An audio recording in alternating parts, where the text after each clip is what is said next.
तू सुल्तान कहाँ हो मियां, तेरी कबड़ वडाई, जो तू देह सुकहा स्वामी, मैं मूर्ख कहना चाहिए। दीन दुनिया के मालिक, खंडा ब्रह्मंडा के पातशाह, जहरा जहूर हाजरा हजूर सर्व कला भरपूर, हस्ती मुकद्दस चश्मा ए आपे हयात गुरसिख दियां सब मनोकामनावां पूरीआं करन वाले सतगुरु सिख पंथ की मौजूदा सरकार धन ਧੰਨ ਧੰਨ ਧੰਨ ਸਤਿਗੁਰੂ ਗੁਰੂ ਗ੍ਰੰਥ ਸਾਹਿਬ ਮਹਾਰਾਜ ਸੱਚੇ ਪਾਤਸ਼ਾਹ ਜੀ ਦੀ ਪਾਵਨ ਪਵਿੱਤਰ ਗੋਦ ਅੰਦਰ ਸੱਚ ਕਰਕੇ ਪਿਆਰ ਵਾਲਿਓ ਜੋ ਕਿਸਾਨੀ ਸੰਘਰਸ਼ ਲਗਭਗ 1 ਸਾਲ ਤੇ 1 ਮਹੀਨੇ ਦੇ ਕਰੀਬ ਜਿਸ ਨੂੰ ਦਿੱਲੀ ਦੀ ਧਰਤੀ ਦੇ ਉੱਤੇ ਆਪ ਜੀ ਨੂੰ ਲੜਦਿਆਂ ਹੋ ਗਿਆ ਸੀ, ਉਸ ਸੰਘਰਸ਼ ਦੀ ਫਤਿਹ ਜਾਬੀ ਦੇ ਉੱਤੇ ਮਹਾਰਾਜ ਸੱਚੇ ਪਾਤਸ਼ਾਹ ਜੀ ਦਾ ਸ਼ੁਕਰਾਨਾ ਕਰਨ ਵਾਸਤੇ ਸਮੁੱਚੀਆਂ ਮੇਰੀ ਨਗਰ ਦੀਆਂ ਸੰਗਤਾਂ ਨੇ ਉਪਰਾਲਾ ਕਰਕੇ ਹਜ਼ੂਰ ਸੱਚੇ ਪਾਤਸ਼ਾਹ ਦੇ ਦਰਬਾਰ ਦੇ ਵਿੱਚ ਸ੍ਰੀ ਸੁਖਮਨੀ ਸਾਹਿਬ ਦੇ ਪਾਵਨ ਜਾਪ ਕਰਵਾ ਕੇ ਮਹਾਰਾਜ ਜੀ ਦਾ ਸ਼ੁਕਰਾਨਾ ਕੀਤਾ ਹੈ। ਔਰ ਪਿਆਰ ਵਾਲਿਓ ਇਸ ਮੌਕੇ ਦੇ ਉੱਤੇ ਕੁਝ ਸਮੇਂ ਵਾਸਤੇ ਆਪ ਰੱਬ ਵਰਗੀਆਂ ਸੰਗਤਾਂ ਦੇ ਦਰਸ਼ਨ ਦੀਦਾਰ ਕਰਨ ਦੇ ਨਾਲ ਨਾਲ ਇਤਿਹਾਸ ਔਰ ਗੁਰਮਤਿ ਦੀਆਂ ਵਿਚਾਰਾਂ ਕਰਨ ਦਾ ਸੁਭਾਗ ਸਮਾਂ ਦਾਸਰਿਆਂ ਨੂੰ ਪ੍ਰਾਪਤ ਹੋਇਆ ਹੈ। ਆਓ ਇਸ ਤੋਂ ਪਹਿਲਾਂ ਕਿ ਆਪਣੀਆਂ ਵਿਚਾਰਾਂ ਦੀ ਪ੍ਰਾਰੰਭਤਾ ਕਰੀਏ, ਸਾਰੀ ਸੰਗਤ ਗੁਰੂ ਗ੍ਰੰਥ ਸਾਹਿਬ ਮਹਾਰਾਜ ਸੱਚੇ ਪਾਤਸ਼ਾਹ ਜੀ ਨੂੰ ਝੁਕਾਓ ਸੀਸ, ਜੋੜੋ ਹੱਥ ਤੇ ਕਲਗੀਧਰ ਪਾਤਸ਼ਾਹ ਜੀ ਨੇ ਜੋ ਸਾਨੂੰ ਸੱਚਾ ਤੇ ਸੁੱਚਾ ਸਿਧਾਂਤ ਬਖਸ਼ ਕੀਤਾ ਹੈ ਕਿ ਜਦੋਂ ਵੀ ਸਿੰਘ ਦੂਸਰੇ ਸਿੰਘ ਨੂੰ ਮਿਲਦਾ ਹੈ ਉਹ ਫਤਿਹ ਦੀ ਸੰਗ ਪਾਵੇ, ਉਸ ਸਿਧਾਂਤ ਉੱਤੇ ਚੱਲਦੇ ਆਪਾਂ 2 ਵਾਰੀ ਵਾਹਿਗੁਰੂ ਸ਼ਬਦ ਦਾ ਸਿਮਰਨ ਕਰਨ ਦਾ ਯਤਨ ਕਰੀਏ। ਸਾਰੀ ਸੰਗਤ ਬੈਠੇ ਹੋ ਸੱਜ ਕੇ ਤੇ ਆਖੋ ਗੱਜ ਵੱਜ ਕੇ ਜੀ ਵਾਹਿਗੁਰੂ ਜੀ ਕਾ ਖਾਲਸਾ ਵਾਹਿਗੁਰੂ ਜੀ ਕੀ ਫਤਿਹ। ਸਭ ਤੋਂ ਪਹਿਲਾਂ ਆਪ ਜੀ ਨੇ ਜਿਨ੍ਹਾਂ ਨੇ ਇਸ ਸੰਘਰਸ਼ ਦੇ ਵਿੱਚ ਆਪਣਾ ਬਣਦਾ ਯੋਗਦਾਨ ਪਾਇਆ, ਕਿਸੇ ਨੇ ਪਿਆਰੇ ਤਾਰੀ ਕਰਕੇ ਉੱਥੇ ਹਾਜ਼ਰੀ ਭਰੀ ਹੈ, ਐਸੇ ਕੋਈ ਵੀ ਸਾਲ ਦਾ ਦਿਨ ਨਹੀਂ ਹੈ ਜਿੰਨਾ ਚਿਰ ਸੰਘਰਸ਼ ਚੱਲਿਆ ਉਹ ਲੋਕ ਆਪਣੇ ਘਰ ਆ ਕੇ ਦੇਖੇ ਬੈਠੇ ਹੋਣ। ਪਿਆਰਿਓ, ਜਿਨ੍ਹਾਂ ਨੇ ਸਾਰਾ ਸਾਲ ਉਸ ਸੰਘਰਸ਼ ਦੇ ਵਿੱਚ ਆਪਣਾ ਸੇਵਾ ਨਿਭਾਈ ਔਰ ਕਿਸੇ ਨੇ ਆਪਣੇ ਧਨ ਕਰਕੇ ਬੜੀ ਸੇਵਾ ਮਹਾਰਾਜ ਜੀ ਦੀ ਕਿਰਪਾ ਦੇ ਨਾਲ ਕੀਤੀ ਹੈ। ਇਸੇ ਤਰ੍ਹਾਂ ਪਿਆਰਿਓ, ਜੋ ਵੀ ਕਿਸੇ ਨੇ ਯੋਗਦਾਨ ਪਾਇਆ, ਕਿਸੇ ਨੇ ਸੁਖਮਨੀ ਸਾਹਿਬ ਦੇ, ਕਿਸੇ ਨੇ ਚੌਪਈ ਸਾਹਿਬ ਦੇ ਕਈ ਪਾਠ ਕੀਤੇ ਕਿ ਸੱਚੇ ਪਾਤਸ਼ਾਹ ਜੀ ਮਿਹਰ ਕਰਕੇ ਇਸ ਸੰਘਰਸ਼ ਦੇ ਵਿੱਚ ਸਾਡੀ ਫਤਿਹ ਜਾਬੀ ਹੋ ਜਾਵੇ। ਕਿਸੇ ਨੇ ਅਰਦਾਸ ਬੇਨਤੀ ਕੀਤੀ ਹੈ, ਉਹਨਾਂ ਸਾਰਿਆਂ ਦੀ ਚੜ੍ਹਦੀ ਕਲਾ ਵਾਸਤੇ ਮੈਂ ਗੁਰੂ ਸਾਹਿਬ ਜੀ ਦੇ ਚਰਨਾਂ ਦੇ ਵਿੱਚ ਅਰਦਾਸ ਬੇਨਤੀ ਕਰਦਾ ਹਾਂ ਔਰ ਆਪ ਜੀ ਨੂੰ ਇਸ ਸੰਘਰਸ਼ ਦੀ ਲੱਖ ਲੱਖ ਵਧਾਈ ਭੇਟ ਕਰਦਾ ਹਾਂ। ਗੁਰੂ ਮਹਾਰਾਜ ਕਿਰਪਾ ਕਰਨ, ਇਸੇ ਤਰ੍ਹਾਂ ਏਕਤਾ ਪ੍ਰੇਮ ਇਤਫਾਕ ਬਣਾਈ ਰੱਖਣ ਤਾਂ ਜੋ ਆਉਣ ਵਾਲੇ ਸਮਿਆਂ ਦੇ ਵਿੱਚ ਪੰਜਾਬ ਦੀ ਧਰਤੀ ਤੇ ਹੋਰ ਵੀ ਬੜੇ ਮੁੱਦੇ ਹੈ ਜਿਨ੍ਹਾਂ ਨੂੰ ਪਿਆਰ ਵਾਲੇ ਆਪਾਂ ਫਤਿਹ ਕਰਨਾ ਹੈ, ਉਹਨਾਂ ਦੇ ਵਿੱਚ ਵੀ ਆਪਾਂ ਫਤਿਹਯਾਬ ਹੋ ਸਕੀਏ। ਇਸ ਸੱਚੇ ਪਾਤਸ਼ਾਹ ਦੇ ਚਰਨਾਂ ਵਿੱਚ ਅਰਦਾਸ ਹੈ। ਸਾਰੀ ਸੰਗਤ ਇੱਕ ਵਾਰ ਮਨ ਦੀਆਂ ਬਿਰਤੀਆਂ ਨੂੰ ਕਰੋ ਇਕਾਗਰ। ਪਿਆਰ ਵਾਲਿਓ, ਗੱਜ ਕੇ ਆਖੋ ਸਤਨਾਮ ਸ੍ਰੀ ਵਾਹਿਗੁਰੂ। ਇੱਕ ਵਾਰੀ ਆਪੋ ਆਪਣੇ ਭਲੇ ਵਾਸਤੇ ਸਾਰੇ ਜਣੇ ਕਹਿ ਦਿਓ ਸਤਨਾਮ ਸ੍ਰੀ ਵਾਹਿਗੁਰੂ। ਸਤਿਕਾਰਯੋਗ ਸਾਧ ਸੰਗਤ ਜੀ, ਅੱਜ ਇਹ ਸਾਰਾ ਸਮਾਗਮ ਇਸ ਕਿਸਾਨੀ ਸੰਘਰਸ਼ ਦੀ ਫਤਿਹ ਜਾਬੀ ਵਜੋਂ ਮਹਾਰਾਜ ਜੀ ਦਾ ਸ਼ੁਕਰਾਨਾ ਕਰਨ ਵਾਸਤੇ ਹੈ।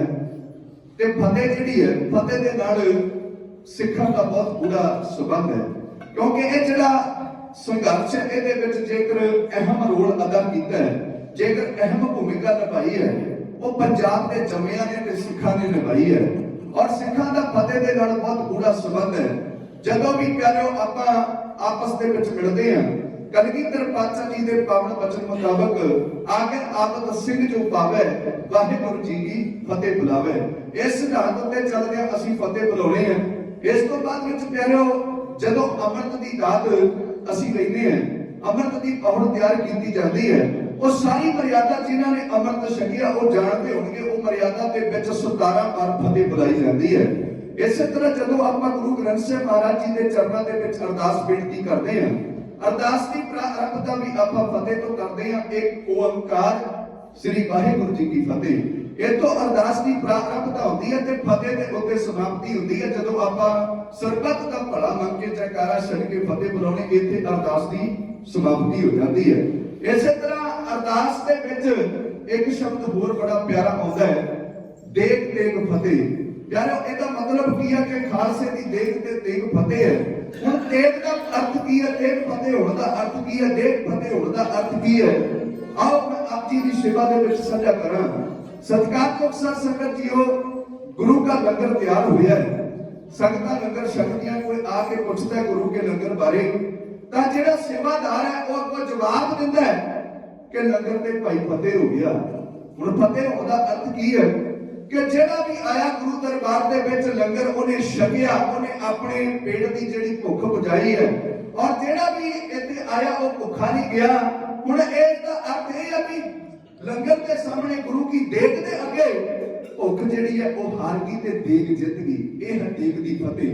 सच है प्यारे, दिल्ली की धरती के उत्ते भी जिहड़ा इस संघर्ष चलिया लंबा समा, उत्थे भी तुसीं ऐसियां देगां वरताईयां गुरु महाराज जी की कृपा दे नाल कि उत्थे भुख हार गई, पर गुरु की देग जिहड़ी है वो जित गई। इसे तरह हुण अगली फतेह है देग दी। देग दी फतेह कदों हुंदी है? जदों प्यारे जुल्म हार जावे, जदों बुजदिली हार जावे, जदों कायरता हार जावे, जदों जालम हार जावे, तां प्यारे उदों हुंदी है देग दी फतेह। सच है अज भी तुहाडी तेग दे अगे, जे कह लईए तुहाडे सबर दी तेग दे अगे, तुहाडी विचारां दी तेग दे अगे अज दिल्ली दा हाकम जिहड़ा जालम है वो हार गया है ते तुहाडी इहदे विच जित होई है। हुण जे अगर तेग दी फतेह दा गल करांगे, देग दी फतेह दी गल करांगे, खालसे ने जदों देग वरताई ओदे अगे भुख हार गई ते देग जित गई। जदों खालसे ने देग चलाई, देग दे अगे जुल्म हार गया, जालम हार गए ते तेग दी जिहड़ी है वो फतेह हो गई। हुण खालसे दी तेग दी फतेह दे विचों एक इतिहास दा पन्ना मैं आप जी दी सेवा दे विच हाਜ਼ਰ करन लगे हैं। जो पंथ दे जथेदार बाबा बघेल सिंह होਣਾ दी अगवाई दे विच 11 मार्च 1783 ईस्वी नूं ਸਿੰਘਾਂ ने दिल्ली दे लाल किले दे उत्ते खालसा परचम लहराया। ਉਹਦਾ इतिहास मैं आप जी दी सेवा दे विच साझा करन लगे हैं। पर जदों आपां तवारीख नूं वाचांगे ਤਾਂ ਦਿੱਲੀ ਦੀ ਧਰਤੀ ਨੂੰ 1733 ਤੋਂ ਲੈ ਕੇ 1788 ਤੱਕ ਇਹ 52 ਸਾਲ ਬਣਦੇ ਹੈ। ਇਹਨਾਂ 52 ਸਾਲਾਂ ਦੇ ਵਿੱਚ ਪਿਆਰ ਵਾਲਿਓ ਸਿੱਖਾਂ ਨੇ ਮਾਫ ਕਰਿਓ ਇਸ ਨੂੰ 52 ਵਾਰੀ ਪੂਰੀਆਂ ਸਰਗਰਮ ਤਾਕਤਾਂ ਦੇ ਵੱਲੋਂ ਲੁੱਟਿਆ ਗਿਆ। ਕਦੀ ਇੱਥੇ ਵਿਦੇਸ਼ੀ ਆਉਂਦੇ ਹੈ, ਕਦੇ ਇੱਥੇ ਰੋਹਿਲੇ ਆ ਕੇ ਕਬਜ਼ਾ ਕਰ ਲੈਂਦੇ ਨੇ, ਕਦੇ ਮਰਹੱਟੇ ਕਬਜ਼ਾ ਕਰ ਲੈਂਦੇ ਨੇ, ਕਦੇ ਅਹਿਮਦ ਸ਼ਾਹ ਅਬਦਾਲੀ ਵਰਗੇ ਆਉਂਦੇ ਆ, ਕਦੇ ਨਾਦਰ ਸ਼ਾਹ ਵਰਗੇ ਆਉਂਦੇ ਆ। ਹੁਣ 1733 ਤੋਂ ਲੈ ਕੇ 1788 ਤੱਕ ਇਹ 52 ਸਾਲਾਂ ਦੇ ਵਿੱਚ ਪਿਆਰੋ 51 ਵਾਰੀ ਜਿਹੜੀ ਹੈ ਉਹ ਦਿੱਲੀ ਫਤਿਹ ਹੋਈ ਹੈ। ਦਿੱਲੀ ਦੇ ਲੁੱਟਿਆ ਗਿਆ, ਦਿੱਲੀ ਨੂੰ ਕੁੱਟਿਆ ਗਿਆ, ਉਹਨੂੰ ਲਤਾੜਿਆ ਗਿਆ। ਤੇ ਮਾਣ ਵਾਲੀ ਗੱਲ ਹੈ ਇਸ 51 ਸਾਲਾਂ ਦੇ ਵਿੱਚੋਂ 15 ਵਾਰ ਗੁਰੂ ਕੇ ਖਾਲਸੇ ਨੇ ਦਿੱਲੀ ਨੂੰ ਫਤਿਹ ਕੀਤਾ ਹੈ। ਔਰ ਇਸ ਦੇ ਵਿੱਚ ਅਹਿਮ ਭੂਮਿਕਾ ਜਿਹੜੀ ਉਹ ਸਰਦਾਰ ਬਘੇਲ ਸਿੰਘ ਕਰੋੜ ਸਿੰਘੀਆ ਮਿਸਰ ਦਾ ਜਥੇਦਾਰ ਉਹ ਨਿਭਾਉਂਦਾ ਰਿਹਾ। ਆਓ ਜੋ ਉਹਨਾਂ ਨੇ ਪਿਆਰ ਵਾਲਿਓ 1783 ਦੇ ਵਿੱਚ ਦਿੱਲੀ ਦੇ ਉੱਤੇ ਖਾਲਸੇ ਪਰਚਮ ਲਹਿਰਾਇਆ, ਆਪ ਜੀ ਦੀ ਸੇਵਾ ਦੇ ਵਿੱਚ ਸਾਂਝਾ ਕਰਨ ਲੱਗੇ ਹੈ। ਇਹ ਉਹ ਸਮਾਂ ਸੀ ਜਿਸ ਵੇਲੇ ਭਾਰਤ ਦੇ ਤਖਤ ਦੇ ਉੱਤੇ ਪਿਆਰੋ ਮੁਗਲ ਬਾਦਸ਼ਾਹ ਸ਼ਾਹ ਆਲਮ ਸਾਨੀ ਦੂਜਾ ਰਾਜ ਕਰਦਾ ਹੈ। ਉਹ ਨਾਂ ਦਾ ਹੀ ਬਸ ਰਾਜਾ ਹੈ, ਐਡਾ ਕੋ ਨਸ਼ਈ ਹੈ, ਐਡਾ ਕੋ ਵਿਸ਼ਈ ਹੈ। ਇਹਦਾ ਪਿਆਰ ਵਾਲਿਓ ਦਬਦਬਾ ਇਹਦੇ ਅਹਲਕਾਰਾਂ ਦੇ ਉੱਤੇ ਵੀ ਨਹੀਂ ਰਹਿ ਜਾਂਦਾ। ਇਹਦੇ ਅਹਲਕਾਰ ਵੀ ਇਹਦੇ ਤੋਂ ਡਰਦੇ ਨਹੀਂ, ਉਹ ਵੀ ਆਪਦੀਆਂ ਮਨ ਮਰਜ਼ੀਆਂ ਕਰਦੇ ਹੈ। ਉਹ ਵੀ ਆਪਣੀ ਮਰਜ਼ੀ ਦੇ ਨਾਲ ਸਾਰੇ ਫੈਸਲੇ ਲੈਂਦੇ ਹੈ ਤੇ ਇਸ ਦਰਬਾਰ ਦੇ ਵਿੱਚ ਵਿਚਰਦੇ ਨੇ। ਇਹਦੀ ਕੋਈ ਗੱਲ ਮੰਨ ਕੇ ਰਾਜੀ ਨਹੀਂ। ਹੁਣ ਇਸ ਗੱਲ ਦਾ ਸਿੱਟਾ ਕੀ ਨਿਕਲਿਆ? ਉਸ ਵੇਲੇ ਦੀਆਂ ਜਿਹੜੀਆਂ ਸਰਗਰਮ ਤਾਕਤਾਂ ਨੇ ਇਸ ਦੇਸ਼ ਦੇ ਵਿੱਚ, ਜਿਨ੍ਹਾਂ ਦੇ ਵਿੱਚ ਰੋਹਿਲੇ ਆਉਂਦੇ ਆ, ਮਰਹੱਟੇ ਆਉਂਦੇ ਆ, ਅੰਗਰੇਜ਼ ਵੀ ਉਹਨਾਂ ਸਮਿਆਂ ਦੇ ਵਿੱਚ ਇਸ ਧਰਤੀ ਦੇ ਉੱਤੇ ਆ ਚੁੱਕੇ ਹੈ। ਗੱਲ ਵਾਲੋ ਸਾਰੇ ਜਣੇ ਦਿੱਲੀ ਦੀ ਧਰਤੀ ਦੇ ਉੱਤੇ ਕਬਜ਼ਾ ਕਰਨ ਵਾਸਤੇ ਤਿਆਰ ਹੈ ਕਿ ਕਿਸੇ ਨਾ ਕਿਸੇ ਤਰ੍ਹਾਂ ਸਾਡਾ ਦਿੱਲੀ ਦੇ ਤਖਤ ਦੇ ਉੱਤੇ ਕਬਜ਼ਾ ਹੋ ਜਾਵੇ, ਅਸੀਂ ਭਾਰਤ ਦੇ ਰਾਜੇ ਬਣ ਜਾਈਏ। ਹੁਣ ਪਿਆਰੋ ਕੀ ਹੁੰਦਾ ਹੈ 1783 ਦੇ ਆਰੰਭ ਦੇ ਦਿਨਾਂ ਦੇ ਵਿੱਚ ਮਰਹੱਟਿਆਂ ਦਾ ਜੋਰ ਚੱਲ ਜਾਂਦਾ ਹੈ। ਉਹ ਦਿੱਲੀ ਦੀ ਧਰਤੀ ਦੇ ਉੱਤੇ ਹਮਲਾ ਕਰਦੇ ਹੈ ਔਰ ਬਾਦਸ਼ਾਹ ਸ਼ਾਹ ਆਲਮ ਨੂੰ ਬੰਦੀ ਬਣਾ ਲੈਂਦੇ ਹੈ ਔਰ ਆਪਣਾ ਝੰਡਾ ਦਿੱਲੀ ਦੇ ਲਾਲ ਕਿਲੇ ਤੇ ਚਲਾ ਦਿੰਦੇ ਹੈ। ਹੁਣ ਸਤਿਕਾਰਯੋਗ ਸਾਧ ਸੰਗਤ ਨੂੰ ਮਰਹੱਟਿਆਂ ਦੇ ਕਬਜ਼ੇ ਦੇ ਵਿੱਚ ਹੈ ਸ਼ਾਹ ਆਲਮ ਸਾਨੀ। ਹੁਣ ਉਧਰ ਅੰਗਰੇਜ਼ ਵੀ ਇਸ ਦੇਸ਼ ਦੇ ਵਿੱਚ ਪੂਰੇ ਸਰਗਰਮ ਹੈ। ਉਹਨਾਂ ਨੂੰ ਜਿਸ ਵੇਲੇ ਪਤਾ ਲੱਗਾ ਕਿ ਮਰਹੱਟਿਆਂ ਨੇ ਦਿੱਲੀ ਦੇ ਉੱਤੇ ਕਬਜ਼ਾ ਕਰ ਲਿਆ, ਅੰਗਰੇਜ਼ਾਂ ਦਾ ਮੁਖੀ ਅਫਸਰ ਹੈ ਜਿਹਦਾ ਨਾਮ ਮਿਸਟਰ ਆਫਟਰਲੋਨੀ ਇਤਿਹਾਸ ਦੇ ਵਿੱਚ ਲਿਖਿਆ ਹੈ, ਉਹਨੂੰ ਪਤਾ ਹੈ ਪਿਆਰ ਵਾਲੇ ਮਰਹੱਟਿਆਂ ਦੀ ਕਿੰਨੀ ਕੁ ਤਾਕਤ ਹੈ ਤੇ ਸਾਡੀ ਤਾਕਤ ਕਿੰਨੀ ਹੈ। ਉਹਨੂੰ ਪਤਾ ਹੈ ਅਸੀਂ ਮਰਹੱਟਿਆਂ ਦਾ ਮੁਕਾਬਲਾ ਕਰ ਸਕਦੇ ਹਾਂ ਮੈਦਾਨ ਦੇ ਵਿੱਚ।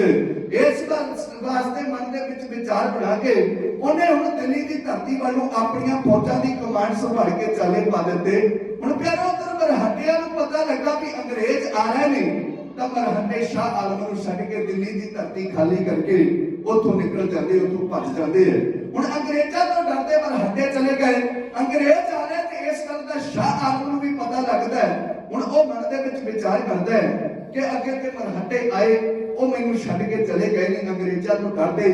जे अंग्रेजां ने आके मैनू बंदी बना लिया तां मेरा इस धरती दे उत्ते की असर होवेगा।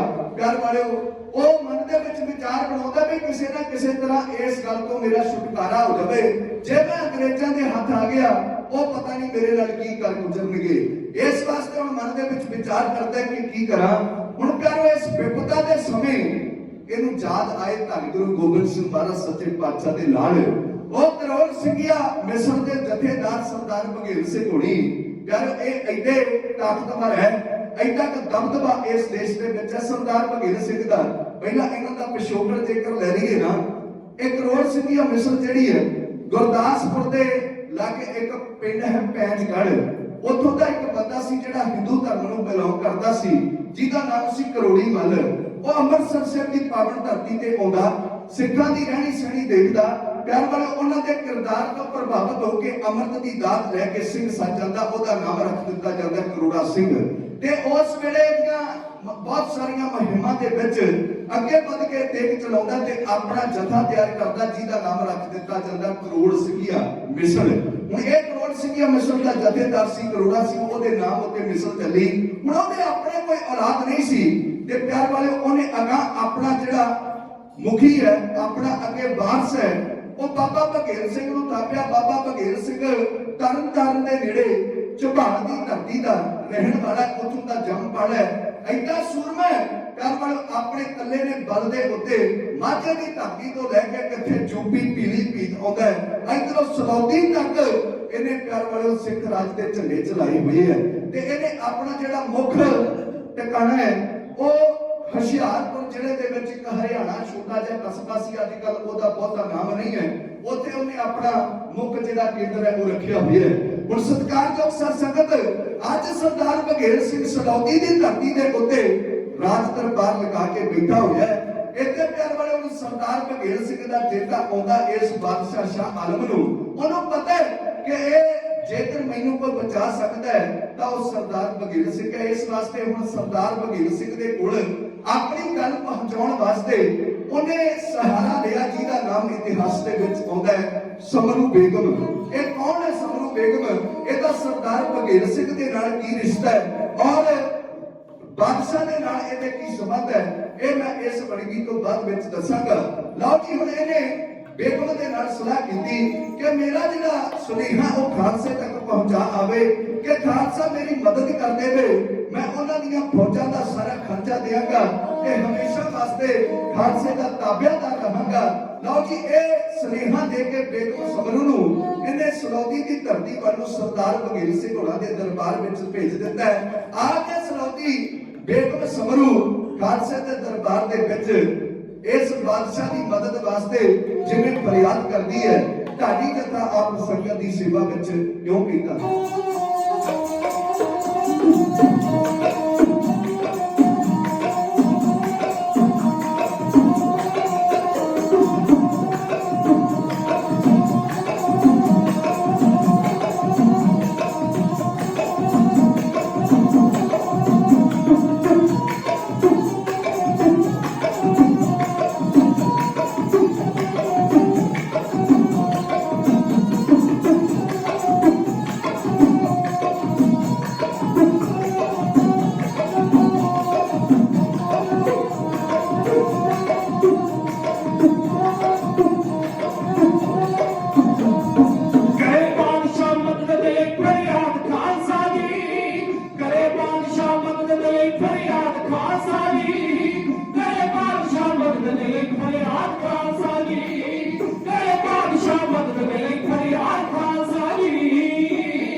सब हाथ सुनाती है। सुन के गल ते देना जाओ जवाब खालसा जी, सुन के गल ते देना दियो जवाब खालसा जी।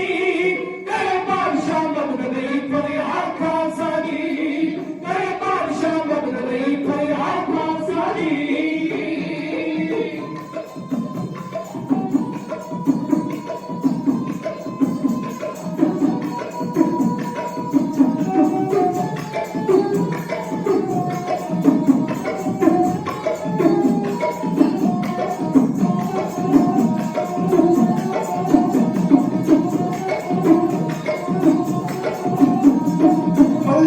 दिल्ली नु चढ़ के अंग्रेज रहे, मुल्क जितने सारा जोर कर खड़े रहे।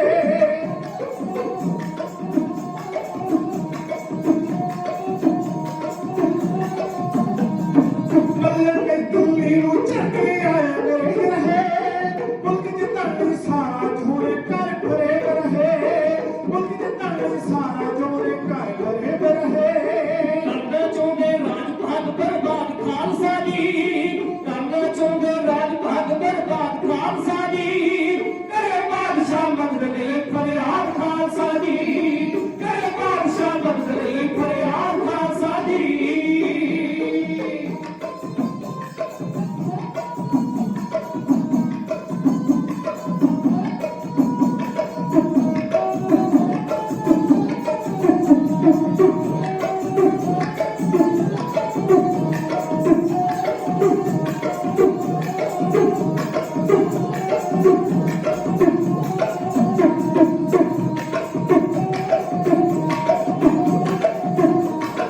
वक्त बहुत है थोड़ा, छेती करो तिहारे जी, छेती करो तिहारे जी। जान प्रीत दे उत्ते पैंदे दुश्मन भारे जी, जान प्रीत दे उत्ते पैंदे दुश्मन भारे जी। ऋणी रहागा थोड़ा अज तो बाप खालसा जी, ऋणी रहागा थोड़ा अज तो बाप खालसा जी। करे बादशाह बदल गए फरियाद खालसा जी, करे बादशाह बदल गए फरियाद खालसा जी, करे बादशाह बदल गए फरियाद खालसा जी। ਸਬਰੋ ਬੇਗਮ ਦਿੱਲੀ ਦੀ ਧਰਤੀ ਤੋਂ ਬਾਦਸ਼ਾਹ ਦਾ ਸੁਨੇਹਾ ਲੈ ਕੇ ਉਹਦੀ ਫਰਿਆਦ ਲੈ ਕੇ ਖਾਲਸੇ ਦੇ ਦਰਬਾਰ ਵਿੱਚ ਸਲੋਨੀ ਦੀ ਧਰਤੀ ਦੇ ਉੱਤੇ ਪਹੁੰਚਦੀ ਹੈ। ਇੱਥੇ ਕੌਮ ਦਾ ਜਥੇਦਾਰ ਬਾਬਾ ਬਘੇਲ ਸਿੰਘ ਆਪਣਾ ਦਰਬਾਰ ਸਜਾ ਕੇ ਬੈਠਾ ਹੋਇਆ ਹੈ। ਹੁਣ ਉੱਥੇ ਆ ਕੇ ਸਬਰੂ ਬੇਗਮ ਨੇ ਪਿਆਰੋ ਜੋ ਉਹਨੂੰ ਸੁਨੇਹਾ ਬਾਦਸ਼ਾਹ ਨੇ ਭੇਜਿਆ ਉਹ ਖਾਲਸੇ ਦੇ ਮੂਹਰੇ ਕਹਿਣਾ ਸ਼ੁਰੂ ਕੀਤਾ ਹੈ। ਹੁਣ ਇਹ ਸਬਰੂ ਬੇਗਮ ਕੌਣ ਹੈ? ਇਹਦਾ ਕੀ ਸੰਬੰਧ ਹੈ ਬਾਦਸ਼ਾਹ ਸ਼ਾਹ ਆਲਮ ਦੇ ਨਾਲ ਔਰ ਭਾਈ ਬਘੇਲ ਸਿੰਘ ਦੇ ਨਾਲ? ਸਤਿਕਾਰਯੋਗ ਸਰ ਸੰਗਤ ਜੀਓ, ਦਰਅਸਲ ਇਹ ਸਰਦਨਾ ਨਾਮਕ ਸਟੇਟ ਦੀ ਮਾਲਿਕ ਸੀ। ਪਹਿਲਾਂ ਇਹ ਮੁਸਲਮਾਨ ਸੀ, ਬਾਅਦ ਵਿੱਚ ਇਹਨੇ ਫਰਾਂਸ ਦੇ ਇੱਕ ਜਰਨੈਲ ਦੇ ਨਾਲ ਵਿਆਹ ਕਰਵਾ ਲਿਆ, ਫਿਰ ਪਿਆਰੋ ਇਹਨੇ ਈਸਾਈ ਧਰਮ ਧਾਰਨ ਕਰ ਲਿਆ। ਹੁਣ ਬਾਦਸ਼ਾਹ ਦੇ ਨਾਲ ਇਹਦਾ ਸੰਬੰਧ ਹੈ, ਬਾਦਸ਼ਾਹ ਨੇ ਇਹਨੂੰ ਆਪਣੇ ਧਰਮ ਦੀ ਧੀ ਬਣਾਇਆ ਹੋਇਆ ਹੈ। ਇਹ ਧਰਮ ਦੀ ਧੀ ਹੈ ਬਾਦਸ਼ਾਹ ਸ਼ਾਹ ਆਲਮ ਸਾਨੀ ਦੀ। ਔਰ ਇੱਧਰ ਬਾਬਾ ਬਘੇਲ ਸਿੰਘ ਹੋਣਾ ਦੇ ਨਾਲ ਇਹਦਾ ਸੰਬੰਧ ਕੀ ਹੈ? ਇੱਕ ਵਾਰ ਇਹ ਭਾਰਤ ਦੀ ਧਰਤੀ ਦੇ ਉੱਤੇ ਆਈ। ਸਤਿਕਾਰਯੋਗ ਸਰ ਸੰਗਤ ਪਾਲਕੀ ਦੇ ਵਿੱਚ ਬੈਠ ਕੇ ਇਹ ਸਫ਼ਰ ਕਰ ਰਹੇ ਸੀ। ਚਾਰ ਕੁਹਾਰ ਜਿਹੜੇ ਹੈ ਉਹ ਇਹਨੂੰ ਸਫ਼ਰ ਕਰਵਾ ਰਹੇ ਸਨ, ਕਿਉਂਕਿ ਉਹ ਸਮਾਂ ਸੀ ਉਹਨਾਂ ਸਮਿਆਂ ਦੇ ਵਿੱਚ ਜਿਸ ਤਰ੍ਹਾਂ ਅੱਜ ਕੱਲ ਲੀਡਰ ਲੋਕ ਲਾਲ ਬੱਤੀਆਂ ਵਾਲੀਆਂ ਗੱਡੀਆਂ ਦੇ ਵਿੱਚ ਘੁੰਮਦੇ ਹਨ, ਇਸੇ ਤਰ੍ਹਾਂ ਉਸ ਵੇਲੇ ਜਿਹੜੇ ਐਸੇ ਅਮੀਰ ਲੋਕ ਹੋਇਆ ਕਰਦੇ ਸੀ ਜਿਨ੍ਹਾਂ ਦਾ ਸਰਕਾਰੀ ਦਰਬਾਰੇ ਅਸਲ ਸੁਖ ਹੋਇਆ ਕਰਦਾ ਸੀ, ਉਹ ਪਾਲਕੀ ਦੇ ਵਿੱਚ ਬੈਠ ਕੇ ਸਫ਼ਰ ਕਰਿਆ ਕਰਦੇ ਸਨ। ਚਾਰ ਕੁਹਾਰ ਮੋਢਿਆਂ ਦੇ ਉੱਤੇ ਚੁੱਕ ਕੇ ਪਾਲਕੀ ਲਿਜਾਇਆ ਕਰਦੇ ਸੀ ਔਰ ਉਹਦੇ ਵਿੱਚ ਬੈਠ ਕੇ ਉਹ ਲੋਕ ਸਫ਼ਰ ਕਰਿਆ ਕਰਦੇ ਸਨ। ਹੁਣ ਇਹ ਸਬਰੂ ਬੇਗਮ ਪਾਲਕੀ ਦੇ ਵਿੱਚ ਬੈਠ ਕੇ ਸਫ਼ਰ ਕਰ ਰਹੀ ਹੈ। ਇਧਰੋਂ ਸਰਦਾਰ ਬਘੇਲ ਸਿੰਘ ਦੇ ਜਥੇ ਦੇ ਸਿੰਘ ਗੁਜ਼ਰ ਰਹੇ ਸਨ। ਉਹਨਾਂ ਨੇ ਦੇਖਿਆ ਕਿ ਇੱਕ ਪਾਲਕੀ ਦੇ ਵਿੱਚ ਚਾਰ ਕੁਹਾਰ ਮੁਸਲਮਾਨ ਜਿਹੜੇ ਉਹ ਡੋਲਾ ਚੱਕੀ ਲੈ ਕੇ ਜਾ ਰਹੇ ਨੇ। ਇਸ ਵਾਸਤੇ ਕਿਤੇ ਇਹ ਨਾ ਹੋਵੇ ਕਿਸੇ ਅਬਲਾ ਔਰਤ ਦਾ ਇਹਨਾਂ ਨੇ ਡੋਲਾ ਚੱਕਿਆ ਹੋਵੇ, ਕਿਉਂਕਿ ਇਹ ਵੀ ਬੜਾ ਉਸ ਵੇਲੇ ਰਿਵਾਜ ਸੀ। ਜਿਹੜੇ ਹਾਕਮ ਲੋਕ ਸਨ ਅਕਸਰ ਸੱਜ ਵਿਆਹੀਆਂ ਮੁਟਿਆਰਾਂ ਦੇ ਡੋਲੇ ਜਿਹੜੇ ਚੁੱਕ ਕੇ ਆਪਣੇ ਮਹਿਲਾਂ ਵਿੱਚ ਪਾ ਲਿਆ ਕਰਦੇ ਸਨ। ਇਸ ਵਾਸਤੇ ਭਲੇਖੇ ਨਾਲ ਸਿੰਘਾਂ ਨੇ ਇਹਦੇ ਉੱਤੇ ਹਮਲਾ ਬੋਲ ਕੇ ਕਰ ਵਾਲੇ ਜਦੋਂ ਸਤਿ ਸ੍ਰੀ ਅਕਾਲ ਦੇ ਜੈਕਾਰੇ ਛੱਡੇ, ਕੁਹਾਰ ਜਿਹੜੇ ਸਨ ਉਹ ਇਸ ਡੋਲੇ ਨੂੰ ਇਸ ਪਾਲਕੀ ਨੂੰ ਛੱਡ ਕੇ ਇੱਥੋਂ ਦੌੜ ਗਏ। ਹੁਣ ਸਿੱਖਾਂ ਨੇ ਜਦੋਂ ਦੇਖਿਆ कि विच समरू बेगम बैठी है। प्यारो उस वेले उन्हें सिखां नूं देख के कहा कि सिखो ये तुसीं की कर दिता, मैनू ये चौके नहीं सी लै जा रहे, मैं ते आप पालकी दे विच बैठ के सफर कर रही सां। सिखां ने कहा भैण जी साडे तो गलती हो गई, सानू लग्या किसी अमला दा डोला चुक के लेके जा रहे हैं, इस वास्ते असीं हमला करके उस नूं बचाउण दा यतन कीता है। वो कहण लगी कि इस तरह नहीं है। सरदार कहण लगे भैण जी असीं गलती दी माफी मंगदे हैं ते तुसीं जिथे जाना तुहानू असीं सुरੱਖਿਅਤ पहुंचा आउणे हैं। उस वेले जदों इन्हें ये शब्द सुने ना सिखां दे मूंहों भैण जी शब्द सुनिया तां प्यार वालिओ उस वेले कहण लगी तुसीं मैनू अपनी ज़बान तो भैण जी किहा। सिख कहण लगे हाँ साडे ते जथेदार भी तुहानू भैण जी कहणगे, क्योंकि साडे गुरु साहिब जी ने सानू ये सिद्धांत दिता है पात्रिया रूप ना पेखा नेत्र।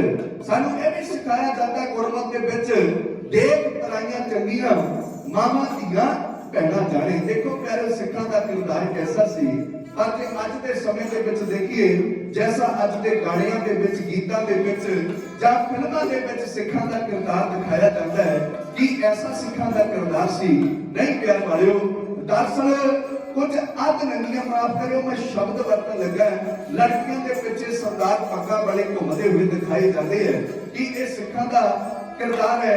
इन्हां वास्ते शब्द बोले जाते हैं भी आगे पग्गां पोचदियां वाले दुपट्टे वाली जे तेरे कोलों बच हुंदा ते बच जा। गल वाल के सिखां दे किरदार नहीं है ते मैं एक गल भी कहण तो गुरेज नहीं करता। जदों ऐसे गीत चलदे हैं ते पग्गां वाले बड़ा हुम-हुमा के प्यार वाले भंगड़ा पाउंदे हैं, नाले अपनी भैणां वल इशारे करते हैं। गुरु दाता कृपा करे ये सिखां दा किरदार नहीं है। सिखां दा किरदार की सी दसम पिता दे पोता सी सिख लोगो उच्चे बख्शे गुरा किरदार सानू ताज दो जहाना दा बख्श के ते उच्चा बख्शिया राज दस्तार सानू नेकी करके ते नेकी ही खड़ी असां ताही लोग सलाउंदे संसार सानू असी इज्जतां दे रखे गुरप्रीत सिंघा एवें कहंदे नी लोग सरदार सानू। इस करके सरदार कहा जांदा सी। हुण समरू बेगम ने जदों सिखां दे कोलों भैण शब्द सुनिया कहण लगी मैं तुहाडे जथेदार दे भी दर्शन करना चाहनी हां। लो जी सिख ले आए सरदार बघेल सिंह दे कोल और सरदार नूं सारी कहानी दस दित्ती है। उस वेले बाबा बघेल सिंह उन्हां सिंघां नूं गुस्से होया कहण लगा सिंघो तुसीं इह की कर आए, तुसीं पहलां पुੱਛ पड़ताल ते कर लेनी सी, तुहानूं इस तरह उन्हां कुहारां दे उत्ते हमला नहीं सी करना चाहिदा। लो जी सिंह नाले माफी मंगदे ते उधरों समरू बेगम बोल पैंदी है कि खालसा जी इन्हां दे उत्ते गुस्से ना हो, इन्हां ने मेरे वल ते उच्ची नजर करके भी नहीं देखिया। सरदार बघेल सिंह कहण लगा भैण जी पर इह सिखां दे किरदार दे उत्ते उंगल उठ सकदी है इन्हां दे इस कारनामे करके। प्यार वाले जदों सरदार बघेल सिंह दे मूंहों भी उस ने भैण शब्द सुनिया तां उस वक्त ओदियां अखां दे विचों हंझू आ गए। प्यार वाले खालसे दे किरदार मूरे ओदा सिर झुक गया। उस वेले उन्हें सरदार बघेल सिंह नूं कहा कि वीर जी जेकर तुसीं मैनूं अपने मूंह तो भैण कहा तां सचमुच मैनूं अपनी भैण बना भी लो। सरदार बघेल सिंह ने उस वक्त इस बेगम समर नूं अपनी धर्म दी भैण बनाया सी और इसे खुशी दे विच उस समरू बेगम वल्लों सरदार बघेल सिंह नूं समय दा 10,000 रुपया और 10 वधिया कीमती नस्ल के घोड़े जिहड़े है सरदार बघेल सिंह नूं भेंट कीते गए सन। हुण प्यारे यह रिश्ता है मुगल बादशाह शाह आलम ने समरू बेगम नूं धर्म दी धी बनाया हुआ है। इधर सरदार बघेल सिंह होरां ने इहनूं धर्म दी भैण बनाया हुआ है। हुण बादशाह दे वल्लों ਇਹ फरियाद लेके खालसे के दरबार में आई। सरदार बघेल सिंह प्यार वाले बड़े सत्कार दे नाल इस बेगम समरू नूं मिलदे है, उन्होंने जी आया कहते हैं और पुछते ने कि भैण जी अज अचानक अपने भरावां नूं किस तरह याद किया, अज किस तरह अचानक आने हुए। उस वक्त बेगम समरू ने सारे दिल्ली के हालात दस दिते कि इस तरह अंग्रेज दिल्ली नूं फतेह करने वास्ते आ रहे ने, बादशाह तुहाडे कोलों मदद मंग रहा है कि मेरी मदद कर दी जाए, जिन्ना तुहाडियां फौजां दा खर्चा आवेगा वो सारा मैं अपने खजाने विचों देवांगा और उस दे नाल नाल मैं तुहाडा हमेशा वास्ते ताबियादार रहांगा। लो जी एक गल सुनिए सरदार बघेल सिंह ने। सरदार जी कहण लगे कि भैण जी वो दिल्ली दा तख्त जिथों हमेशा सिखां दे खात्मे वास्ते हुक्म जारी हुंदे रहे, उस तख्त दे मालक इस बादशाह करना चाहिए कि नहीं है, उसकी मदद करिए। पर साडे गुरु घर का एक सिद्धांत है, साडे पातशाह जी ने यह सिद्धांत दिता है, जो शरण आवे तिस कंठ लावे, ये बिरध स्वामी संधा। इस वास्ते उसकी मदद जरूर करांगे। लो जी हुण सरदार ने जदों हां दी हामी भर दी, बेगम समरू खालसे दे दरबार विचों खुशी खुशी गई। उधर बादशाह नूं भी जाके दस दिता है ते प्यार वाले वो भी बड़ा खुश होया कि हुण मेरी जान बच जानी है अंग्रेजां दे हत्थों। हुण प्यारे देखो, पहला बादशाह नूं मरहटे छड्ड के दौड़ गए सन, उन्हां दे कोलों अंग्रेजां दे कोलों डरदे हुए। हुण अंग्रेजां नूं पता लगा कि सरदार बघेल सिंह बादशाह की मदद वास्ते दिल्ली में कूच कर आया ते प्यार वाले हुण उन्हां दी गोरी चमड़ी जेड़ी सी वो पीली पै गई। देखो कितना दबदबा है उस वेले कलगीधर बादशाह दे सिखां दा इन्हां लोकां दे उत्ते। उन्हां दे कोलों मरहटे भी डरदे आ, रोहेले भी डरदे आ, अंग्रेज भी डरदे आ ते मुगल भी डरदे आ। हुण अंग्रेज जेड़े सन उत्थों वापस चले गए। इधरों सरदार बघेल सिंह ने भी कूच कीती हुई है अपनी फौजां नूं नाल लैके। सत्कारयोग साध संगत हुण बादशाह नूं पता लगा कि सरदार बघेल सिंह दे कोलों डरदे हुए अंग्रेज जेड़े है वो दौड़ जांदे ने। ते प्यारे हुण ओहदे मन दे विच आया कि इधरों सरदार बघेल सिंह चढ़ के आ रहे हैं, जे वो चढ़ आया दिल्ली की धरती ते पहुंच गया तो मैनू अपने खजाने बच्चों फौजां दा जिहड़ा खर्चा देना पैना है, इस वास्ते क्यों ना ਉਹਨੂੰ ਇੱਥੋਂ ਮੋੜ ਦਈਏ। ਲਓ ਜੀ ਉਹਨੇ ਸਰਦਾਰ ਦੇ ਵੱਲ ਇੱਕ ਸੁਨੇਹਾ ਭੇਜ ਦਿੱਤਾ ਕਿ ਮੈਨੂੰ ਹੁਣ ਖਾਲਸੇ ਦੀ ਲੋੜ ਨਹੀਂ ਹੈ, ਅੰਗਰੇਜ਼ ਮੈਦਾਨ ਛੱਡ ਕੇ ਦੌੜ ਗਏ ਹੈ, ਇਸ ਵਾਸਤੇ ਤੁਸੀਂ ਇੱਥੋਂ ਵਾਪਸ ਚਲੇ ਜਾਓ। ਹੁਣ ਸਰਦਾਰ ਬਘੇਲ ਸਿੰਘ ਸੋਚਦਾ ਹੈ ਭਈ ਕਿੱਡੀ ਅਕਿਰਤ ਕਰਦਾ ਹੈ, ਜਦੋਂ ਤੇ ਸਾਡੀ ਲੋੜ ਸੀ ਉਦੋਂ ਤੇ ਬੜਿਆ ਬਾਦਸ਼ਾਹ ਲੇਲੜੀਆਂ ਕੱਟ ਰਿਹਾ ਸੀ ਕਿ ਮੇਰੀ ਮਦਦ ਕੀਤੀ ਜਾਵੇ, ਬੜੇ ਸੁਨੇਹੇ ਭੇਜ ਰਿਹਾ ਸੀ ਕਿ ਮੈਂ ਤੁਹਾਡੀ ਫੌਜ ਦਾ ਖਰਚ ਦੇਵਾਂਗਾ। ਹੁਣ ਅਸੀਂ ਲਗਭਗ ਦਿੱਲੀ ਪਹੁੰਚਣ ਵਾਲੇ ਹਾਂ, ਫੌਜਾਂ ਦਾ ਖਰਚਾ ਕੌਣ ਦੇਵੇਗਾ? ਮੈਂ ਆਪਣੀ ਮਰਜ਼ੀ ਦੇ ਨਾਲ ਹਮਲਾ ਕਰਨ ਵਾਸਤੇ ਤਾਂ ਚੱਲਾ ਨਹੀਂ, ਮੈਨੂੰ ਸੱਦਿਆ ਗਿਆ ਸੀ, ਮੈਂ ਤਾਂ ਜਾ ਰਿਹਾ ਸਾਂ। ਹੁਣ ਉਹਨੇ ਬਾਦਸ਼ਾਹ ਦੇ ਵੱਲ ਸੁਨੇਹਾ ਭੇਜ ਦਿੱਤਾ ਕਿ ਬਾਦਸ਼ਾਹ ਇਸ ਤਰ੍ਹਾਂ ਗੱਲ ਨਹੀਂ ਪਾਣੀ ਸੱਜਣਾ, ਉਹ ਜੇ ਅਸੀਂ ਦਿੱਲੀ ਆ ਰਹੇ ਹਾਂ ਜਾਂ ਤੇ ਫਿਰ ਸਾਡਾ ਜਿਹੜਾ ਤੂੰ ਫੌਜਾਂ ਦਾ ਖਰਚਾ ਉਹ ਦੇ ਦੇ, ਨਹੀਂ ਤੇ ਫਿਰ ਲੜਨ ਵਾਸਤੇ ਤਿਆਰ ਹੋ ਜਾ। ਅਸੀਂ ਅੱਜ ਦਿੱਲੀ ਦੀ ਧਰਤੀ ਦੇ ਉੱਤੇ ਪਰ ਜਿੱਤ ਦਾ ਨਿਸ਼ਾਨ ਚੁਲਾ ਕੇ ਹੀ ਜਾਵਾਂਗੇ। ਲਓ ਪਿਆਰ ਵਾਲਿਓ, ਹੁਣ ਸਰਦਾਰ ਨੇ ਇਹ ਗੱਲ ਸੁਨੇਹਾ ਭੇਜ ਦਿੱਤਾ, ਉਹਨਾਂ ਨੇ ਕੋਈ ਬਹੁਤਾ ਨੋਟਿਸ ਨਹੀਂ ਲਿਆ। ਇਧਰੋਂ ਫਿਰ ਸਰਦਾਰ ਨੇ ਹੁਣ ਸਲਾਹ ਕੀਤੀ ਹੈ ਬਾਕੀ ਦੇ ਆਪਣੇ ਅਹੰਕਾਰਾਂ ਦੇ ਨਾਲ, ਸਿੰਘਾਂ ਦੇ ਨਾਲ। ਉਹਨਾਂ ਨੇ ਕਿਹਾ ਵੀ ਬਾਕੀ ਜਥੇਦਾਰ ਜਿਹੜੇ ਨੇ ਵੱਖ-ਵੱਖ ਰਿਆਸਤਾਂ ਦੇ ਵਿੱਚ ਆਪਣੀ ਭੂਮਿਕਾ ਨਿਭਾ ਰਹੇ ਹੈ, ਉਹਨਾਂ ਨੂੰ ਵੀ ਚਿੱਠੀਆਂ ਪਾ ਕੇ ਸੱਦ ਲਿਆ ਜਾਵੇ ਤਾਂ ਜੋ ਇਸ ਦਿੱਲੀ ਦੀ ਧਰਤੀ ਜਿਸ ਨੇ ਹਮੇਸ਼ਾ ਖਾਲਸੇ ਨੂੰ ਦੁੱਖ ਦਿੱਤੇ ਹੈ, ਇਹਦੇ ਤੇ ਆਪਾਂ ਰਲ ਕੇ ਫਤਿਹ ਦੇ ਪੰਥ ਲਹਿਰਾ ਦਈਏ। ਉਸੇ ਵਕਤ ਪਿਆਰ ਵਾਲਿਓ, ਮਜਨੂ ਕੇ ਟਿੱਲੇ ਅਸਥਾਨ ਦੇ ਉੱਤੇ ਸਰਦਾਰ ਬਘੇਲ ਸਿੰਘ ਨੇ ਰੋਕ ਕੇ ਬਾਕੀ ਸਭ ਜਥੇਦਾਰਾਂ ਨੂੰ ਚਿੱਠੀਆਂ ਪਾ ਕੇ ਉਹਨਾਂ ਨੂੰ ਸੱਦਣਾ ਕੀਤਾ ਹੈ। ਉਹਨਾਂ ਚਿੱਠੀਆਂ ਦੇ ਵਿੱਚ ਇਹਨੇ ਲਿਖਿਆ ਹੈ, ਬਘੇਲ ਸਿੰਘ ਸਰਦਾਰ ਨੇ ਕਰਕੇ ਤਕੜਾਈਆਂ ਸਭ ਜਥੇਦਾਰਾਂ ਨੂੰ ਲਿਖ ਚਿੱਠੀਆਂ ਪਾਈਆਂ, ਆਵੋ ਚੋਦੇ ਰਲ ਕੇ ਤੇ ਹਮਲਾ ਮਾਰੋ, ਕਬਜ਼ਾ ਕਰੀਏ ਦਿੱਲੀ ਤੇ ਸਿੰਘੋ ਸਰਦਾਰੋ। ਇਹ ਜਿਸ ਵਕਤ ਚਿੱਠੀਆਂ ਪਹੁੰਚੀਆਂ ਸਰਦਾਰਾਂ ਦੇ ਕੋਲ, ਉਸੇ ਵਕਤ ਪਿਆਰ ਵਾਲਿਓ ਤਿਆਰੀ ਕਰਕੇ ਸਰਦਾਰ ਜੱਸਾ ਸਿੰਘ ਆਲੂਵਾਲੀਆ ਸੁਲਤਾਨਪੁਰ ਕੌਮ ਮੇਰੀ ਕੌਮ ਦਾ ਮਹਾਨ ਯੋਧਾ ਉਹ ਉੱਥੇ ਪਹੁੰਚ ਗਿਆ। ਸਰਦਾਰ ਜੱਸਾ ਸਿੰਘ ਰਾਮਗੜੀਆ, ਸਰਦਾਰ ਤਾਰਾ ਸਿੰਘ ਘੇਬਾ, ਸਰਦਾਰ ਮਹਾ ਸਿੰਘ ਸ਼ੁਕਰ ਜੱਗੀਆ, ਇਹ ਸਾਰੇ ਸਰਦਾਰ ਆਪੋ ਆਪਣੀਆਂ ਫੌਜਾਂ ਲੈ ਕੇ ਉਹ ਸਰਦਾਰ ਬਘੇਲ ਸਿੰਘ ਦੀ ਮਦਦ ਵਾਸਤੇ ਪਹੁੰਚ ਗਏ ਨੇ। ਲਓ ਪਿਆਰੋ, ਜਦੋਂ ਖਾਲਸਾ ਇਕੱਤਰ ਹੋਇਆ ਦਿੱਲੀ ਦੀ ਧਰਤੀ ਦੇ ਉੱਤੇ ਹਮਲਾ ਕਰਨ ਤੋਂ ਪਹਿਲਾਂ ਇਹਨਾਂ ਨੇ ਬਾਦਸ਼ਾਹ ਦੇ ਵੱਲ ਇੱਕ ਚਿੱਠੀ ਲਿਖੀ ਹੈ। ਉਸ ਚਿੱਠੀ ਦਾ ਸਾਰਾ ਮਜ਼ਮੂਨ ਢਾਡੀ ਜੱਥਾ ਢਾਈਏ ਦੀਆਂ ਇਹਨਾਂ ਲਾਈਨਾਂ ਦੇ ਵਿੱਚ ਆਪ ਜੀ ਦੀ ਸੇਵਾ ਵਿੱਚ ਕਿਉਂ ਕਹਿੰਦਾ ਹੈ।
ਦਿੱਲੀ ਜੰਗਲਾਰ ਕਿਲੇ ਤੇ ਖਾਲਸੇ ਜਾਣਾ ਕੇਸਰੀ ਨਿਸ਼ਾਨ ਚਲਾ ਫਿਰ ਕਰਦੇ ਹੰਕਾਰੀਆਂ ਦਾ ਮਾਣ ਨੇ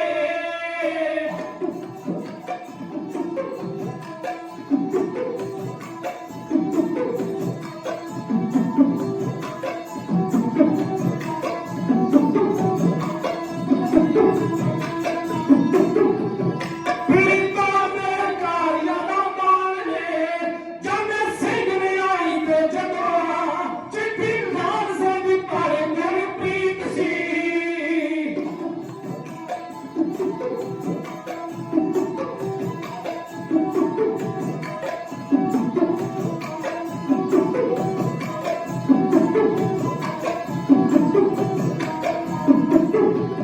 ਚਿੱਠੀ ਖਾਲਸੇ ਦੀ ਪਾਰੇ ਮੇਰੀ ਪ੍ਰੀਤ ਸੀ ਕਿ ਸ਼ਾਇਰ ਘਬਰਾ ਕਿ ਸ਼ਾਇਰ ਘਬਰਾ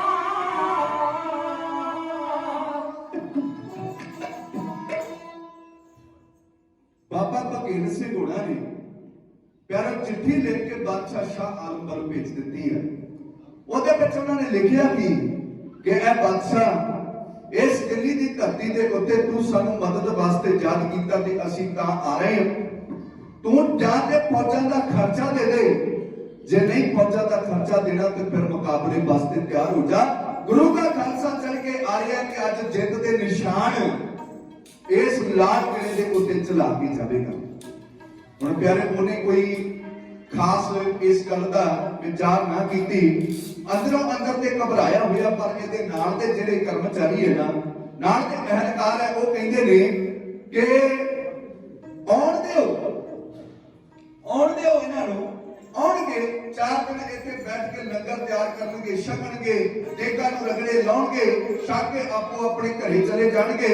ਇਹਨਾਂ ਨੇ ਦਿੱਲੀ ਨੂੰ ਕਿੱਥੇ ਜਿੱਤ ਲੈਣਾ, ਆਪਾਂ ਸਾਰੇ ਦਰਵਾਜ਼ੇ ਬੰਦ ਕਰ ਦਿਆਂਗੇ।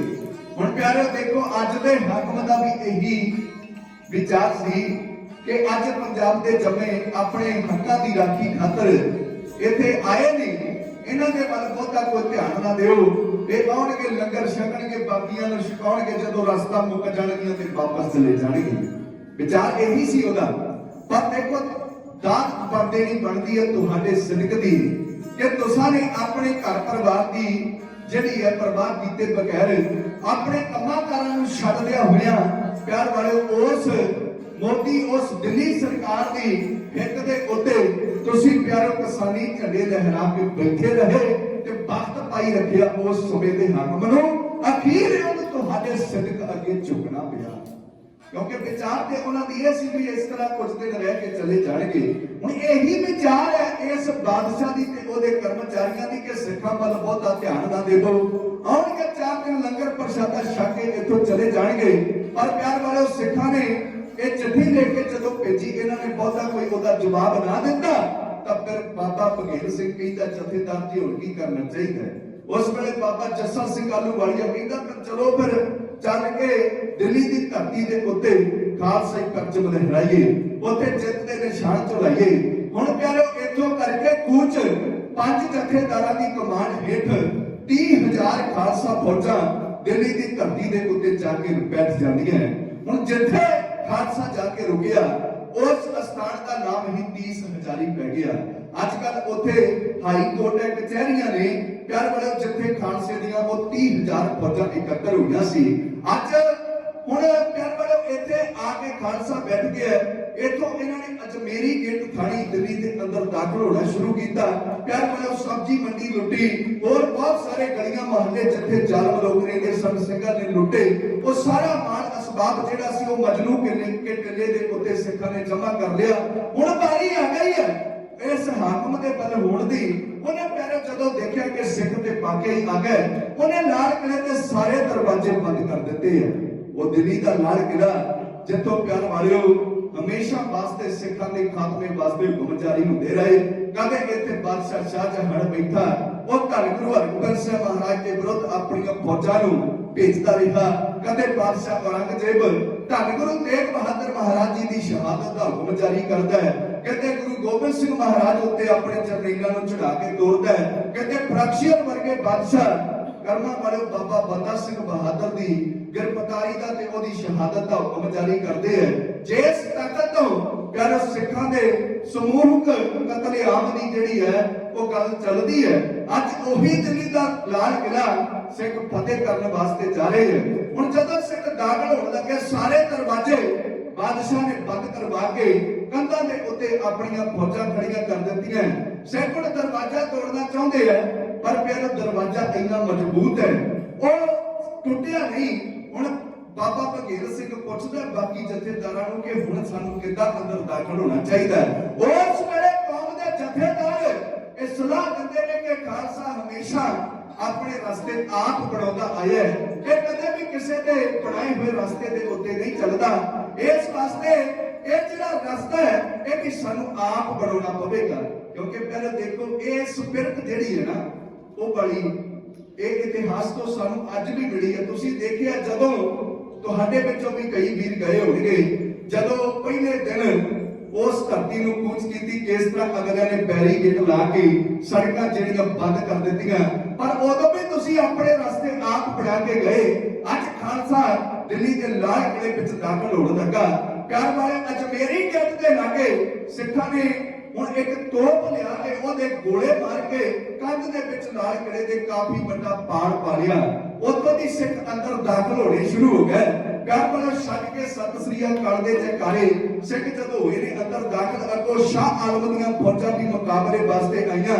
ਪੰਜਾਬੀ ਦਾ ਕਵੀ ਕਹਿੰਦਾ ਹੋ ਕੇ ਆਮੋ ਸਾਹਮਣੇ ਦਲ ਦੋਵੇਂ ਜੁਟੇ ਉੱਥੇ 3/3 ਰੱਤ ਦੇ ਜਿੰਨਿਆਂ ਚੋਂ ਛੁੱਟੇ ਕਈ ਹਿੱਕਾਂ ਹੋਈਆਂ ਛਾਨਣੀ ਕਈ ਮੱਥੇ ਫੁੱਟੇ ਉੱਥੇ ਲੱਥ ਕੇ ਸੀਸ ਤਰ੍ਹਾਂ ਤੋਂ ਤਰ ਰਹਿ ਕੇ ਬੁੱਟੇ ਬਈ ਤਗੜ ਘੋੜੇ ਭੱਜ ਦੇ ਮੈਦਾਨ ਵਿੱਚ ਧੜਕ ਤਰ ਤੋਪਾਂ ਚੱਲੀਆਂ ਬਈ ਫਟਕ ਪੈਂਦੇ ਸੂਰਮੇ ਜ਼ਮੀਨ ਉੱਤੇ ਖਟਕ ਤੇਗਾ ਢਾਲਾਂ ਉੱਤੇ ਚੱਲੀਆਂ ਝਟਕ ਝਟਕਾਏ ਦਲ ਬੈਰੀਆਂ ਦੇ ਅਟਕ ਜਾਣਾ ਲਬਾ ਉੱਤੇ ਖਲੀਆਂ ਬਈ ਫਰਕ ਪਰ ਪ੍ਰਾਣ ਪੰਛੀ ਉੱਡ ਚੱਲੇ ਧੜਕ ਛਾਤੀਆਂ ਨੇ ਫਟ ਚੱਲੀਆਂ। ਲਓ ਜੀ ਪੜ ਕੇ ਵੀਰ ਰਸਤੀ ਬਾਣੀ ਸਿੰਘਾਂ ਨੇ ਛੱਡ ਕੇ ਜੈਕਾਰੇ ਬਈ ਮਾਰ ਕੇ ਲਲਕਾਰੇ ਸ਼ਾਹ ਆਲਮ ਦੀਆਂ ਫੌਜਾਂ ਦੇ ਉੱਤੇ ਹਮਲਾ ਕੀਤਾ ਪਰਬਲਾਵਾਲ।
जब भी देश ते कौम ते भीड़ पैंदी हस हुंदे कुर्बान हां चाई चाई ओ पिछे हटे ना कदे जाना बारने तो सोहणे शहर शबीले जवान साडे अज ताही तां पै झुलदे ने उच्चे दुनिया उत्ते निशान साडे देवी देवते ते मड़ियां नूं मनदे ना गुरु ग्रंथ ਸਾਹਿਬ उत्ते विश्वास साडा उंदी दुनिया हैरान गुरप्रीत सिंघा पढ़ सुन के ते इतिहास साडा साचे प्यारे सिखां ने ऐसा इतिहास रच के दिखा दिता जिन्हों पढ़ सुन के अज भी दुनिया के लोग मुंह के विच उंगलां पा लेंदे है।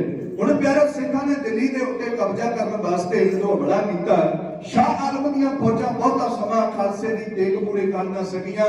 सिख जाति दे नाल उन्हां नूं पछाड़दे होए दीवाने आम दे विच दाखल हो गए।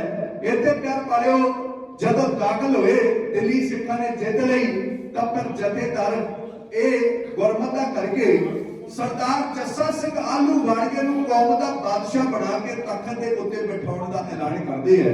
भाई दिल्ली दे तख्त उत्ते इस वक्त सुल्तान उल कौम सरदार जस्सा सिंह आलू वाड़िया बैठेगा और उस वेले सरदार दी निमरता देखो। कर्मा वाले कहण लगा तख्त दे उत्ते दा केवल धन श्री गुरु ग्रंथ ਸਾਹਿਬ महाराज शोभत ने ਉਹਨਾਂ ਦੇ ਵਾਸਤੇ ਜਿਹੜੀ ਤਖਤ ਜਿਹੜੀ ਸਰਦਾਰੀ ਸਾਨੂੰ ਸਤਿਗੁਰਾਂ ਨੇ ਬਖਸ਼ੀ ਆ ਉਹਦੇ ਸਾਹਮਣੇ ਇਹ ਤਖਤ ਤੇ ਤੁਸ਼ ਨਹੀਂ। ਇਸ ਵਾਸਤੇ ਮੈਂ ਤਖਤ ਦੇ ਉੱਤੇ ਨਹੀਂ ਬੈਠਾਂਗਾ। ਕਹਿੰਦਾ ਜੇਕਰ ਤੁਹਾਡੇ ਮਨ ਦੇ ਵਿੱਚ ਕੋਈ ਹੋਰ ਇੱਛਾ ਹੋਵੇ ਤਾਂ ਦੱਸੋ। ਸਰਦਾਰ ਕਹਿਣ ਲੱਗੇ ਅਸੀਂ ਚਾਹੁੰਦੇ ਹਾਂ ਕਿ ਜਿਸ ਤਖਤ ਦੇ ਉੱਤੋਂ ਸਾਡੇ ਬਜ਼ੁਰਗਾਂ ਦੇ ਸਾਡੀ ਕੌਮ ਦੇ ਖਾਤਮੇ ਵਾਸਤੇ ਹੁਕਮ ਜਾਰੀ ਹੁੰਦੇ ਰਹੇ इतिहास दे विच एक बारी दर्ज हो जाए कि सिखां ने दिल्ली के तख्त के उत्ते भी अपना आसन लाया है। ते प्यार वाले पर सरदार जस्सा सिंह आलू वाड़िया कहण लगा जे तुसी इतिहास दे विच नाम लिखाउणा चाहुंदे हो ना तां फिर इंज करो पहला काम ये करो दिल्ली के लाल किले के उत्ते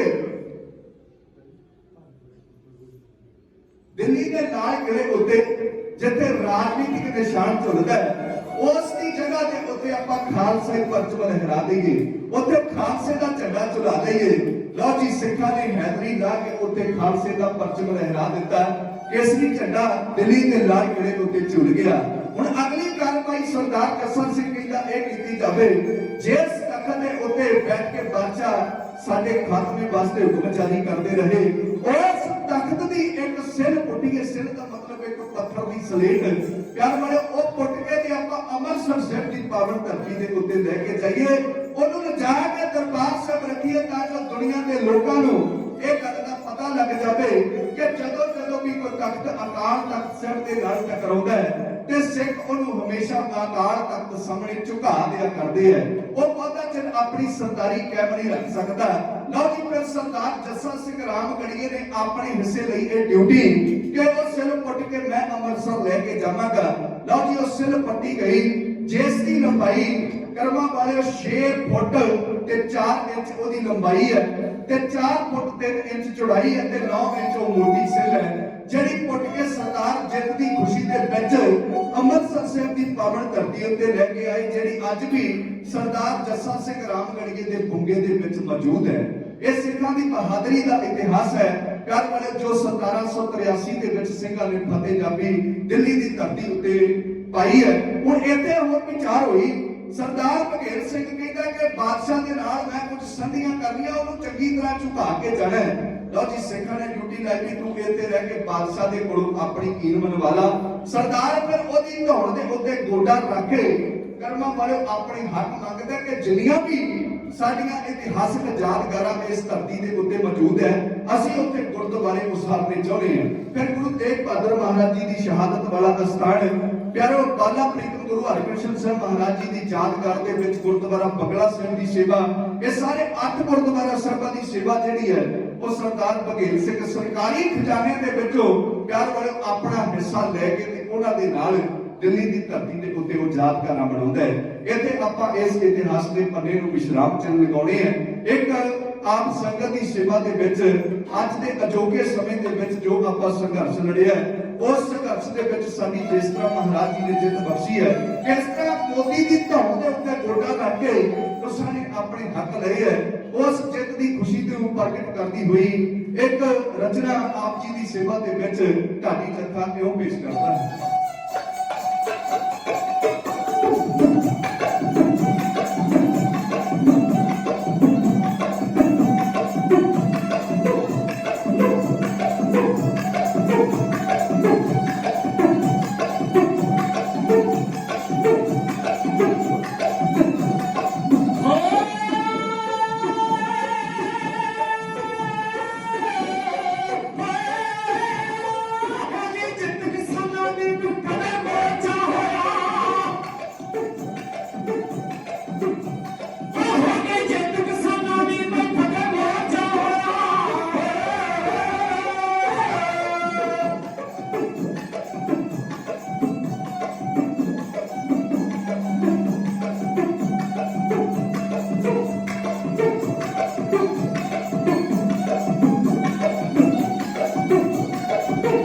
ਉਹ ਕਿੰਨੀ ਇਹਦੇ ਕਿਸਾਨਾਂ ਦੀ ਅੱਗੇ ਚੱਲੇ ਇੱਕ ਸਰਕਾਰ ਓਏ ਓਏ ਕਿਰਤਾ ਸੱਚੀ ਜਿੱਤਦਾ ਕੋਈ ਚਾਂਦਾ ਹਾਰੇ ਓਏ ਓਏ ਕਿਰਤਾ ਸੱਚੀ ਜਿੱਤਦਾ ਕੋਈ ਚਾਂਦਾ ਹਾਰੇ ਓਏ ਕੀ ਸ਼ੇਰ ਪੰਜਾਬੀਆਂ ਦੀ ਗੱਲ ਛੜਿਆ ਰਤਮਿਆ ਓਏ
ਵਜੋਂ ਮੈਂ ਆਪਣੇ ਢਾਡੀ ਜਥੇ ਵੱਲੋਂ ਇੱਕ ਵਾਰ ਫਿਰ ਸਮੂਹ ਸੰਗਤਾਂ ਨੂੰ ਲੱਖ ਲੱਖ ਵਧਾਈ ਭੇਟ ਕਰਦਾ ਹਾਂ। ਉਸ ਤੋਂ ਬਾਅਦ ਵਿੱਚ ਮਹਾਰਾਜ ਜੀ ਦੇ ਚਰਨਾਂ ਦੇ ਵਿੱਚ ਅਰਦਾਸ ਹੈ ਕਿ ਜਿਹੜੇ ਇਸ ਸੰਘਰਸ਼ ਦੇ ਵਿੱਚ ਆਪਣੀਆਂ ਜਾਨਾਂ ਨਿਸ਼ਾਵਰ ਕਰ ਗਏ, ਆਪਣਾ ਲਹੂ ਡੁੱਲ ਗਏ, ਉਹਨਾਂ ਦੀ ਪਾਤਸ਼ਾਹ ਜੀ ਆਪਣੇ ਚਰਨਾਂ ਦੇ ਵਿੱਚ ਥਾਂ ਬਖਸ਼ਿਸ਼ ਕਰਨ। ਇਹ ਆਪਾਂ ਸਾਰੇ ਜਣੇ ਮਹਾਰਾਜ ਜੀ ਦੇ ਚਰਨਾਂ ਵਿੱਚ ਅਰਦਾਸ ਕਰੀਏ, ਸਰਬੱਤ ਦਾ ਭਲਾ ਮੰਗ ਕੇ। ਸਾਰੀ ਸੰਗਤ ਇੱਕ ਵਾਰ ਗੱਜ ਕੇ ਆਖੋ, ਨਾਨਕ ਨਾਮ ਚੜ੍ਹਦੀ ਕਲਾ, ਤੇਰੇ ਭਾਣੇ ਸਰਬੱਤ ਦਾ ਭਲਾ। ਇਹਨਾਂ ਕੁਝ ਕਹਿੰਦੇ ਖਿਮਾ ਦੇ ਜਾਚਕਾਂ ਬਹੁਤ ਬਹੁਤ ਧੰਨਵਾਦ ਸਮੁੱਚੀਆਂ ਸੰਗਤਾਂ ਦਾ, ਜਿਨ੍ਹਾਂ ਨੇ ਬਹੁਤ ਅਥਾਹ ਸਾਰਾ ਮਾਣ ਸਤਿਕਾਰ ਦੇ ਕੇ ਦਰਸ਼ਕਾਂ ਨੂੰ ਨਵਾਜਿਆ। ਧੰਨਵਾਦ ਕਰਦੇ ਆ ਇਸ ਸਮੁੱਚੀ ਗੁਰਦੁਆਰਾ ਮੈਨੇਜਮੈਂਟ ਕਮੇਟੀ ਦਾ, ਜਿਨ੍ਹਾਂ ਨੇ ਹੁਕਮ ਕਰਕੇ ਆਪ ਰੱਬ ਵਰਗੀਆਂ ਸੰਗਤਾਂ ਦੇ ਦਰਸ਼ਨ ਦੀਦਾਰ ਕਰਵਾਏ। ਬਹੁਤ ਸਾਰਾ ਮਾਣ ਸਤਿਕਾਰ ਮਾਇਆ ਦੇ ਰੂਪ ਵਿੱਚ ਆਇਆ ਹੈ। ਸਭਨਾਂ ਦੀਆਂ ਚੜ੍ਹਦੀਆਂ ਕਲਾਂ ਵਾਸਤੇ ਮਹਾਰਾਜ ਜੀ ਦੇ ਚਰਨਾਂ ਵਿੱਚ ਅਰਦਾਸ ਹੈ। ਧੰਨਵਾਦ ਕਰਦੇ ਗੁਰੂ ਘਰ ਦੇ ਵਜ਼ੀਰਾਂ ਦਾ, ਔਰ ਧੰਨਵਾਦ ਕਰਦੇ ਆ ਭਾਜੀ ਬਲਬੀਰ ਰਾਮ ਜੀ ਸੌਂਡ ਵਾਲਿਆਂ ਦਾ, ਜਿਨ੍ਹਾਂ ਨੇ ਬਹੁਤ ਵਧੀਆ ਸੌਂਡ ਦੀ ਸੇਵਾ ਨਿਭਾਈ ਹੈ। ਪਿਆਰ ਵਾਲਿਓ, ਕੋਟਾਨ ਕੋਟ ਸ਼ੁਕਰਾਨਾ ਗੁਰੂ ਗ੍ਰੰਥ ਸਾਹਿਬ ਮਹਾਰਾਜ ਜੀ ਦਾ, ਜਿਨ੍ਹਾਂ ਨੇ ਮਨੁੱਖਾਂ ਤੇ ਹੀ ਬਖਸ਼ ਕੇ ਅਪਰੰਤ ਆਪਣੇ ਦਰ ਕਰਦੇ ਢਾਡੀ ਹੋਣ ਦਾ ਮਾਣ ਬਖਸ਼ਿਆ। ਆਓ ਸਾਰੀ ਸੰਗਤ ਹੁਣ ਇੱਕ ਵਾਰ ਪਿਆਰ ਦੇ ਵਿੱਚ ਭਿੱਜ ਕੇ ਪਾਤਸ਼ਾਹ ਜੀ ਨੂੰ ਝੁਕਾਓ, ਸੀਸ ਜੋੜੋ, ਹੱਥ ਤੇ ਗੱਜ ਵੱਜ ਕੇ ਆਖੋ ਜੀਓ ਵਾਹਿਗੁਰੂ ਜੀ ਕਾ ਖਾਲਸਾ, ਵਾਹਿਗੁਰੂ ਜੀ ਕੀ ਫਤਿਹ।